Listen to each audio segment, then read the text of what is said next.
Abusuya Ghana Blasters born the second match AFCON ene na team way team bia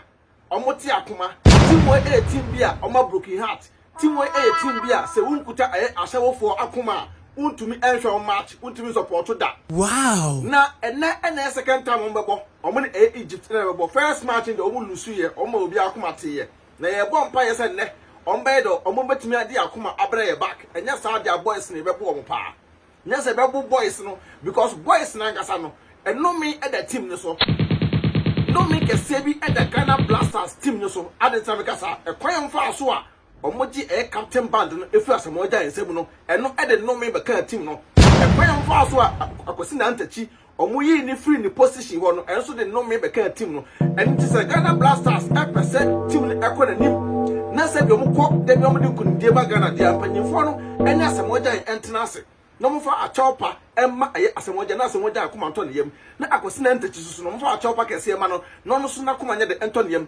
sa akwasi na ntachi ena asemoja o makoma nto mo yem a Ghana Blasters yentimi ko yenumu da bia ka bo ne bebo hwede we boys eko emu kenta hodo emu parts akese akufo ado ekogina okoto ma wo mo ena Ghana Blasters enye so we se nyina mo ko mo first match mo hwe dem guase a mo ko gu Ghana man no and guase we say nke de eye Accra House of for crumple ekoya ko mawi ni sa match no na ensama me say tete kra no say boys na ngasa no wo hwe de wi o mo si ba eye abrochire ebebo eye omo no normal teams na de wi boys ni ku omo ho hwe kudo so say wo ba de wi boy ntimi hye goals ekunu ho na onim say wo pra obenya good treatment o pra e wo skabe de be ma no but boys ni person be ku omo ho amagana team no adentia sika bi any bonus bi a eba esempanyimfo no edemo omo no na mpanyimfo no atena se eska no so enu ti boys no say esisie bi baabi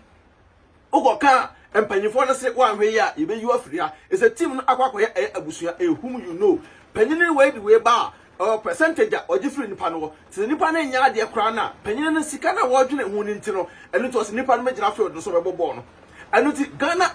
kan say mpanyimfo na mujira mu na mo hwe team no so no sikadie na adoso the way amusi diska o team no boys no kom ko jina park no so no de ebre kwa no omunya sa eska no je de eni entama eyawdie bi abewura boys nim Ghana Blaster team ne de abusuya se ben ye pa de a agye mpanyimfo no mudi anim nyina yi omnyina afiri ho se yanyi mpanyimfo na omudi eye team nanim amfiri ho de a ene team no de boys no ombebre agu because the see no say obi pra e wo Ghana de ne career beba end nti ewo boys na adwenim se ono so be kunu ha team no na wakopira na the football career na aba end ene be better so be ba abrochira na obe kunu ama ne team a obo wa abrochire na hade wo pra kra na yi woska kese betam dama no ene nti boys no bebre o madwene da ho ai okojina park no so o madwene da ho ena boys na anka so mojina park no so mo no do mo because when him say munya ball na pass ma we ya we sha obagidi man of the match nti sa adwene no nyina keka bom ena wura boys ntirim enu to kojina park no so no mtoto papa so no but ye bomb paye say we nkwado moto ayi da akọ omanim say de be ya kunimdie be de ebebo my Ghana mu nya sa de a mo sa de sa akomate ne bi ba de a ene airport mo muzi wo mo sa de sa akomate ne bi mba mo muzi airport wo because we ba umia say ba umia akode na akọ ball ba umia ne akufo ado nyina no omo ye case e ma Ghana Blasters yes hwese party omo to ye wona akufo ado ekobobo asanto ato obi a mo kwoto party ama boys etu akwanyi nkunim jaba no akufo ado koda na eto bobo e na ho no ko boto we nyina efe enti mpanyimfo ne boys na ngasa no ensem bi wo a omo pese e beba abonte but ye yeti ni nyina ye di nyina beba akatem sa afi we ensem a wonte ye beba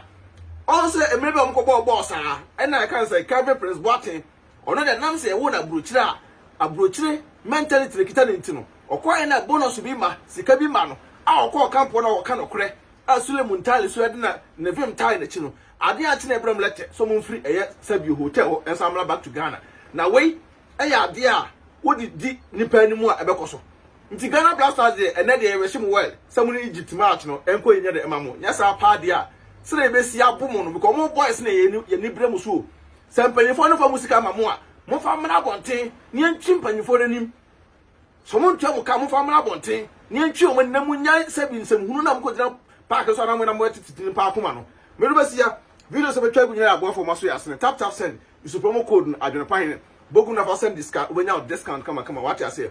Jata cement ore Ibrahim Ahama monto no cement no se na be ya wo dan usia ebe che kama kama. Anasbo Enterprise POP between yopu I the other amount. Destiny Roofing and Steel Trusses so about down so I the other amount. Ghana Blasters here wish him well. Peace out. Adwenepahene otwa supre kwabrafo waye kwa bibrim han bafo otwa burumu odi putupuriye buraburu ma mansan wo fufu tom tibi